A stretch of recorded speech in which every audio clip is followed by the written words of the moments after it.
76। सेनापति कारायण। बंदीगृह में जाकर राजकुमार विदूढ़ ने कहा, सेनापति तुम स्वतंत्र हो, बाहर जाओ। बंदीगृह के अंधकार में कारायण ने विदूढ़ को नहीं पहचाना। उसने कहा, ये किसने मुझे उपकृत किया भंते? मैं विदूढ़ हूं मित्र। राजकुमार, मैं आपका किस प्रकार आभार मानूं? पहले इस कलुषित स्थान से बाहर आओ मित्र, और बातें पीछे होंगी। परंतु मैं बेड़ियों के बोझ से चल नहीं सकता। विदूढ़ ने उसे उठाकर कंधे पर बैठा लिया। बाहर आकर उन्होंने कहा, यहां एकांत में क्षण भर ठहरू सेनापति। मेरा एक मित्र लोहार निकट ही है, मैं उसे लाकर अभी बेड़ियां कटवाता हूं। विदूढ़ चले गए। लोहार ने आकर बेड़ियां काट दीं। कारायण ने मुक्त होकर राजकुमार को अभिवादन करके कहा, मैं राजकुमार का अनुगत सेवक हूं। क्या आभार भाराक्रांत? नहीं भंते, पहले ही से। परंतु मित्र, तुम स्वतंत्र हो, कोई बंधन नहीं है। मैं आपका अनुगत सेवक हूं कुमार। तो ये तलवार ग्रहण करो मित्र, मैं तुम्हें कौशल सैन्य का प्रधान सेनापति नियत करता हूं। क्या मैं आपको देव कौशलपति कहकर हर्षित होऊं? यदि तुम्हारी ऐसी इच्छा है तो यही सही मित्र। तो देव कौशलपति, आपकी क्या आज्ञा है? सेनापति, तुम अभी नगर को अधिकृत कर अपने प्रहरी और चौकियां बैठा दो। जो आज्ञा देव। और भी? हाँ, 200 अश्वारोही लेकर आज सूर्यास्त के समय नगर द्वार पर स्वयं उपस्थित रहो। महाराज प्रसेनजित आज जैतवन में श्रमण गौतम के दर्शन करने को जाएंगे। उन्हें जाने में बाधा देने की कोई आवश्यकता नहीं है, परंतु जब वे लौटें तो दक्षिण द्वार पर उनका अवरोध करो, उन्हें बंदी कर लो और एकाकी पूर्वी सीमांत पर छोड़ाओ। उनके अंगरक्षक विरोध करें तो उन्हें काट डालो। सहायक सेना निकट ही रखो, परंतु सब काम अत्यंत चुपचाप होना चाहिए। बहुत अच्छा महाराज, ऐसा ही होगा। एक बात और, महिषी मल्लिका भी महाराज के साथ होंगी। उनसे राजमहालय में आने का अनुरोध करना तथा महाराज को सीमांत पर पाथेय देना। ऐसा ही होगा महाराज। और कुछ? हाँ सेनापति, गुप्तचरों से पता लगा है, बंधुल मल्ल सीमांत से आ रहा है। उसे प्रत्येक मूल्य पर रोको। यदि मारना भी पड़े तो मार डालो। बंधुल मेरा आत्मीय है, परंतु मेरे संपूर्ण उत्पीड़न का मूल है। मैं उसका शिरच्छेद करूंगा, आप निश्चिंत रहें महाराज। तो जाओ सेनापति, बंधुल का आवास तुम्हारे लिए प्रस्तुत है। वहां तुम्हारे परिजन भी पहुंच गए हैं। विश्राम करो, अभी तुम्हारे पास यथेष्ट समय है। सावधान रहो और प्रत्येक प्रगति से मुझे सूचित करो। 77। प्रसेनजीत का निष्कासन। जैतवन से महाराज प्रसेनजीत ने लौटकर देखा, नगर द्वार पर भारी अवरोध उपरोध उपस्थित है। सेनापति कारायण नग्न खड्ग लेकर राजा के सम्मुख आए। राजा ने उन्हें देखकर कहा, ये क्या बात है कारायण? मैंने तुम्हें बंदी किया था, किसने तुम्हें मुक्त किया? कौशल के अधिपति ने। कौशल का अधिपति मैं हूं, मैंने तुझे मुक्त नहीं किया। राजा ने क्रोध से लाल लाल आंखें करके कहा, आप जैसा समझें। तेरी यहां उपस्थिति का क्या कारण है? मैं आपको बंदी करने के निमित्त यहां उपस्थित हूं। किसकी आज्ञा से? कौशल के अधिपति महाराज विदूढ़ की आज्ञा से। तेरा इतना साहस, वंचक कुटिल, मैं अभी तेरा शिरच्छेद करूंगा। राजा ने खड्ग कोष से खींच लिया। तो महाराज प्रसेनजित, आप यदि इसी समय मृत्यु को वरण किया चाहते हैं तो आपकी इच्छा, आइए इधर। कारायण ने मैदान की ओर खड्ग से संकेत किया। राजा ने क्रोध से कांपते हुए सैनिकों को आज्ञा दी, सैनिकों, इस वंचक को बंदी करो। किंतु सब सैनिक चुपचाप सिर झुकाकर खड़े हो गए। ये देखकर राजा का हृदय भय से दहल उठा। वो कांपते हुए हाथों में खड्ग लिए काष्ठ प्रतिमा के समान खड़े रह गए। कारायण ने हंसकर कहा, महाराज प्रसेनजित, विरोध प्रदर्शन से कोई लाभ नहीं। चुपचाप महाराज विदूढ़ की आज्ञा शिरोधार्य कीजिए। कैसी भाग्य विडंबना है! क्या मैं नगर में नहीं जा सकता? नहीं। तेरे महाराज उस दासी पुत्र की क्या आज्ञा है रे? यही कि यदि आप चुपचाप बंदी होना स्वीकार कर लें तो आपको प्राणदान दे दिया जाए, और यदि मैं न स्वीकार करूं तो महाराज की आज्ञा है कि आपका वध करके आपके शरीर के 4 टुकड़े करके नगर की चारों दिशाओं में बलिपिंड की भांति फेंक दिए जाए। राजा की आंखों में आंसू ढलकने लगे। उन्होंने हाथ का खड्ग पृथ्वी पर फेंक दिया, कंठ की मौक्तिक माला तोड़कर उसके दाने धूल में बिखेर दिए, सिर का उषणीश टुकड़े टुकड़े करके फेंक दिया। फिर कहा, तो धृष्ट भाकुटिक सेनापति, तू अपने वृद्ध असहाय राजा से जैसा व्यवहार करना चाहता है कर। तो महाराज प्रसेनजित, आप अपने सेवकों सहित आगे बढ़कर मेरे इन सैनिकों के बीच में आ जाएं। महाराज चुपचाप सैनिकों के मध्य में जा खड़े हुए। देवी मल्लिका भी चुपचाप राजा के साथ जा खड़ी हुई। अनुगमन करती हुई दासियों को निवारण करते हुए उन्होंने कहा, हज्जे, ऐसा ही काल उपस्थित हुआ है। तुम महालय में लौट जाओ और अपने राजा की सेवा करो। मुझे तुम्हारी सेवाओं की आवश्यकता नहीं रही। इतना कहकर उन्होंने अपने सब रातना आभूषण उन्हें बांट दिए। दासियां खड़ी हो रोने लगीं। कारायण ने आगे बढ़कर कहा, पट्टराज महिषी के चरणों में महाराज विदुडभ ने ये निवेदन किया है कि वे महालय में पधार कर अपने अनुगत पुत्र को आप्यायित करें। पुत्र विदुडभ ने ये अपने योग्य ही कहा, भंते सेनापति, पर मुझे अपना कर्तव्य विदित है। जहां महाराज वहां मैं। पुत्र विदुडभ से कहना वो कौशल के यशस्वी आर्य कुल की मर्यादा की रक्षा करें। मैं आशीर्वाद देती हूं वो यशस्वी हो, वर्चस्वी हो, चिरंजीवी हो। राजा ने भी अपने आभरण सेवकों के ऊपर फेंकते हुए कहा, भणे, तुम्हारा कल्याण हो। तुम राजसेवक हो, तुमने राजा की सेवा जीवन भर की। अब ये प्रसेनजित राजा नहीं रहा तो उसका सेवकों से क्या काम। तुम्हारा कल्याण हो, जाओ राजा की सेवा करो। फिर उन्होंने कारायण की ओर मुंह करके कहा, तो भाकुटिक सेनापति, अब विलंब क्यों, तू राजाज्ञा का पालन कर। तो फिर ऐसा ही हो। उसने सैनिकों को संकेत किया और वे राजा रानी के अश्वों को घेर कर चल दिए। दास दासी खड़े रोते रहे। उस समय प्रतीची दिशा मांग में सिंदूर भरे, कौसुंबिक चीनांशुक पहने वधुटी सी प्रतीत हो रही थी। सूर्यकुल प्रदीप महाराज प्रसेनजित, मागध विजयी, 5 महाराज्यों के अधिपति, अर्धशताब्दी तक लोकोत्तर वैभव भोग कर आज दिनांत में राज्यश्री भ्रष्ट हो अपने ही सेवकों द्वारा बंदी होकर अदृष्ट विविध और नियतिवश अज्ञात दिशा को चले जा रहे थे। 78 बंधुल का दांव पेच। सीमांत पर बंधुल भारी उलझनों में फंस गया। वत्स सैन्य ने सीमांत के निकट ही स्कंधावार स्थापित करके धानवन, वन, संकट, पंक, विषम, निहार आदि सत्र स्थापित किए थे और वो सैन्य छिपकर इन स्थलों पर गति करती थी। इससे ये स्पष्ट कूट युद्ध हो रहा था।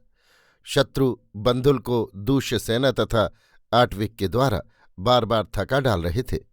वे अवसर पाते ही धावा मारकर सीमांत का उल्लंघन कर गाय, पशु और खाद्य सामग्री लूट जाते या नष्ट कर जाते थे। कौशल के जो वीर प्रतिकार के लिए उधर जाते थे उन्हें सत्रों में छिपकर मार डालते थे। बहुधा वे रात्रि में छापा मारते, लूटपाट करते या आग लगाकर भाग जाते। इससे कौशल सैनिक रात को सो ही न पा रहे थे। बहुधा चमड़े के खोल पैरों में बांधे हुए सैकड़ों हाथियों के द्वारा वे कौशल छावनी में घुसकर सोते हुए सैनिकों को कुचलवा डालते थे। इन कठिनाइयों के कारण बंधुल को बहुत ही सावधान रहना पड़ता था। पर उसकी दूसरी कठिनाई ये थी कि राजधानी से न तो उसे सूचना ही मिल रही थी, न सैन्य न रसद। रसद समाप्त हो रही थी, कोष खाली हो चुका था, सेना अस्त व्यस्त हो रही थी और बार बार पत्र भेजने पर भी राजा सहायता नहीं भेज रहा था। वास्तव में ये विदुडभ की अभिसंधि का परिणाम था। फिर भी बंधुल को चरों के द्वारा इस अभिसंधि का पता चल गया। उसने सीमापाल को सीमांत की गतिविधि देखने की व्यवस्था सौंपकर श्रावस्ती की ओर अत्यंत प्रच्छन्न भाव से प्रयाण किया। जिस दिन राजा का श्रावस्ती से निष्कासन हुआ वो श्रावस्ती पहुंच गया था। उसने छद्म वेश में अपनी आंखों से राजा का निष्कासन देखा। वो निरुपाय था, सेना उसके हाथ में न थी। विदुडभ की संपूर्ण अभिसंधि वो जान गया। कारायण का प्रबंध बहुत जागृत था और वो प्रकट होकर अब कुछ नहीं कर सकता था। कारायण को उसने राजा के साथ जाते देखा था। उसने समझा कि अवश्य ही राजा को कहीं कैद कर दिया जाएगा। उसने सोचा इसका पता लगाना असंभव नहीं है, अतः उसने सबसे प्रथम विदुडभ को पकड़ने का विचार किया। ये साधारण कार्य न था, परंतु उसने सोचा कि यदि आज नहीं तो फिर कभी नहीं। कारायण की अनुपस्थिति से उसने पूरा लाभ उठाने का निश्चय किया, परंतु वो जैसा योद्धा था वैसा कूटनीतिज्ञ न था। फिर भी वो चुपचाप अपने गुप्त वास स्थान पर लौट आया। अपने चुने हुए मित्रों और सहायकों से उसने परामर्श किया और विदुडभ के अपहरण की एक योजना बनाई। राजकुमार विदुडभ इस गहरी कूटनीति में घुसकर भी अपनी रक्षा की ओर से सर्वथा असावधान थे। वो आचार्य अजित के इस कंबली से गुप्त परामर्श करके एक भृत्य के साथ निशंक राजपथ पर जा रहे थे। रात्रि का अंधकार राजपथ पर फैला हुआ था। 2-4 जन इधर उधर आ जा रहे थे। बंधुल ने अनायास सुयोग पा लिया। राजपथ के एक विजन मोड़ पर बंधुल के एक ही हाथ ने अनुचरों को धराशायी कर दिया और उसी समय उसके तीक्ष्ण जनों ने अंगवस्त्र डालकर राजकुमार को विवश कर दिया। क्षण भर में ये कार्य हो गया। किसी को कानो कान खबर नहीं लगी। बंधुल के तीक्ष्ण जन राजकुमार को हाथों हाथ उठाकर ले भागे, परंतु राजा और राजकुमार दोनों ही का इस प्रकार जो अप्रकाश्य रूप से राजधानी से विलोप हुआ वो किसी भी मनुष्य ने नहीं जाना। अभिसंधि की अंगीभूत योजना के अनुसार आचार्य अजित के इस कंबली ने रत्नहोम के बाद 15 दिन का अवकाश मुख्य अनुष्ठान के लिए कर दिया था। साधारण होम और हविष्य याग चल रहे थे, परंतु उनमें यजमान के उपस्थित होने की आवश्यकता न थी। राजकुमार का हरण ऐसी गुप्त रीति से हुआ था कि आचार्य अजित को भी 8 पहर तक उसका पता नहीं लगा। परंतु जब मागध वैद्य जीवक ने आचार्य को सूचना दी कि राजकुमार कल रात से राजधानी में नहीं है, तो वे एक बारगी ही चिंताकुल हो उठे। वे अधैर्य से कारायण के सीमांत से लौटने की बाट देखने लगे। साथ ही उन्होंने शून्याध्यक्ष और राष्ट्रपाल को अत्यंत सावधानी से नगर रक्षण के लिए सचेत कर दिया। दिन के पिछले प्रहर में बंधुल मल्ल आचार्य अजित के पास गया। जाकर अभिवादन कर एक ओर बैठ गया। उस समय आचार्य बहुत व्यस्त थे। यज्ञ से संबंधित विविध आदेश विविध जनों को दे रहे थे। बंधुल को देखकर आचार्य अथ से इति तक विदुडभ के लुप्त हो जाने का सब रहस्य जान गए। भीत भी हुए, परंतु प्रकट में उन्होंने सेनापति का प्रहर्षित हो स्वागत करते हुए कहा, प्रसन्न तो रहा, सम्मोदित तो रहा सेनापति? सीमांत में सब भांति कुशल तो है? हाँ आचार्य, सब ठीक है। भला यहाँ यज्ञानुष्ठान तो ठीक ठीक चल रहा है? सब ठीक है बंधुल। मैंने सोचा मैं भी तो ये समारोह देखूं, इसी से आ गया। साधु साधु सेनापति, परंतु अभी तो रत्नहोम संपन्न हुआ है। अब 2 पक्ष का अवकाश है।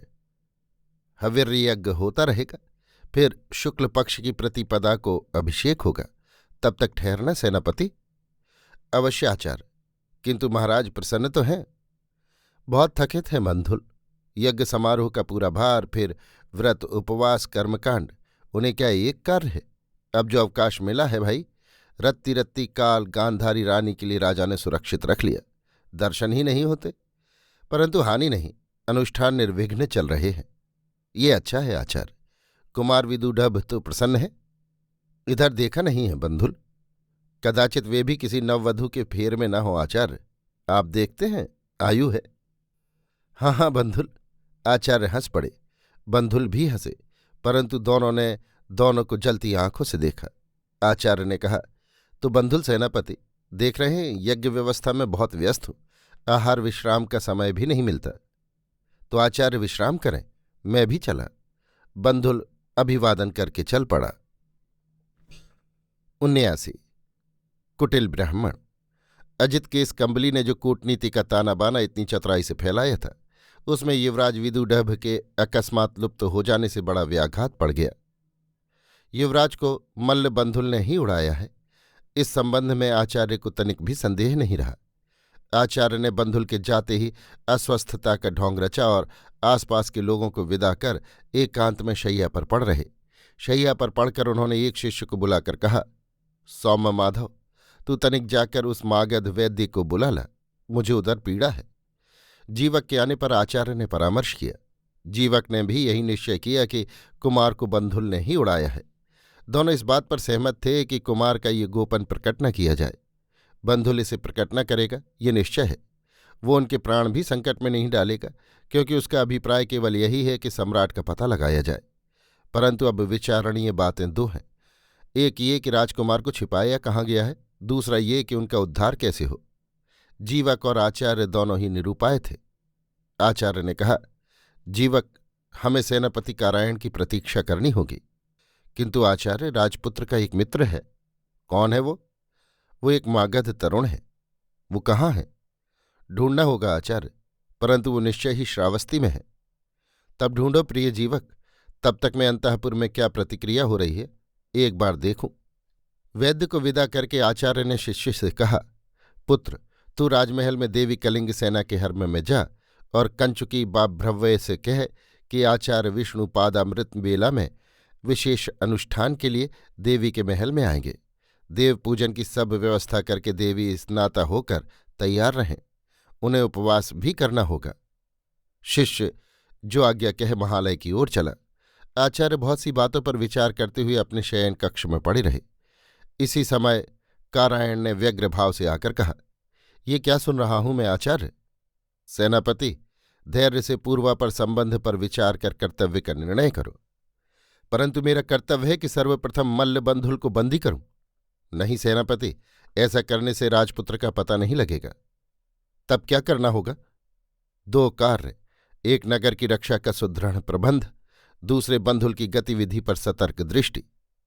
तब ऐसा ही हो आचार्य, परंतु क्या हम कुमार की ओर से निश्चिंत बैठे रहें? निश्चिंत क्यों सेनापति? कुमार कहाँ है, पहले इसका पता लगाया जाए, पीछे उन्हें छुड़ाया जाए। बंधुल अवश्य ही अत्यंत गुप्त रूप से कुमार से मिलने जाएगा और उन्हें डरा धमकाकर महाराज का पता पूछेगा। ऐसी स्थिति में उसका अत्यंत छद्म वेश में बहुत सावधानी के साथ पीछा होना चाहिए। ऐसा ही होगा आचार्य। एक बात और, वत्स राज्य की सीमा पर जो सेना है उससे किसी भी दशा में बंधुल का संबंध संपर्क नहीं रहना चाहिए। इसके लिए पूरा सतर्क रहना होगा। उसका कोई चर सीमांत पर न पहुंचने पाए। उसे तुरंत बंदी कर लिया जाए और बंधुल को भी इसका पता नहीं लगना चाहिए। समझ गया आचार्य, मैं ऐसी ही व्यवस्था करूंगा। तो सेनापति, तुम समुचित व्यवस्था करो। एक बात और है। वो क्या? कुमार का मित्र एक मागध तरुण श्रावस्ती में है, उसे ढूंढने में वैद्य जीवक को सहायता देनी होगी। अच्छा आचार्य। सेनापति अभिवादन कर वहां से चल दिया। 80 दुखद अंत। बंदीराज दंपति को लेकर सेनापति कारायण चलते ही गए। चलते ही चलते रात्रि का अंत हो गया। प्राचीन में उज्ज्वल आलोक की एक किरण फूटी। इसी समय कोसल की सीमा आ गई। सीमांत पर कारायण रुक गया। उसने अपने सैनिकों को एक ओर हटकर खड़े होने का आदेश दिया। फिर राजदंपति के निकट जाकर कहा, अब आप मुक्त हैं महाराज प्रसेनजित। मैं राजाज्ञा का पालन कर चुका। अब आप स्वेच्छा से जहां जाना चाहें जा सकते हैं। ये आपका पाथेय है। उसने स्वर्ण से भरी एक छोटी सी थैली राजा के हाथ में थमा दी और बिना एक क्षण ठहरे और उत्तर की प्रतीक्षा किए ही वो तुरंत लौट चला।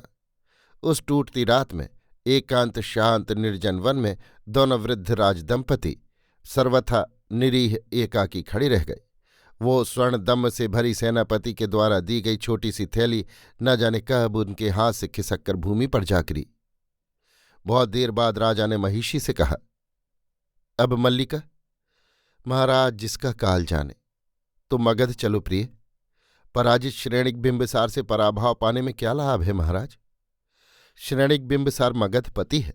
वो पूर्वी भारत का शीर्ष स्थानीय नरपति है। वो कर्तव्य अकर्तव्य को समझता है। उसका ईर्ष्या द्वेष जो कुछ भी हो कौशल के अधिपति के प्रति हो सकता है, प्रसेन के प्रति नहीं। प्रसेन अब एक निरीह पुरुष है। वो साधारण नागरिक भी नहीं है। वो राज्य भ्रष्ट, श्री भ्रष्ट, अधिकार भ्रष्ट, मित्र बंधु सेवक और संपत्ति से रहित आगत शरणागत जन है। श्रेणिक बिंबिसार उसका स्वागत करेगा, उसे आश्रय देगा। फिर मैंने उसे कन्या दी थी। वो मेरा संबंधी जामाता है। वो उसकी मर्यादा का भी पालन करेगा। तो देव जैसी आपकी इच्छा, मगध ही चलिए। परंतु आपने तो पाथेय भी ग्रहण नहीं किया और सब आभरण हमने भृत्यों को दे दिए। मार्ग में पाथेय का क्या होगा? क्या मैं सेवक का दान ग्रहण करूंगा? तो महाराज, मार्ग में हम खाएंगे क्या? क्यों, क्या भिक्षा नहीं मिलेगी? हंत, देव क्या भिक्षा ग्रहण करेंगे?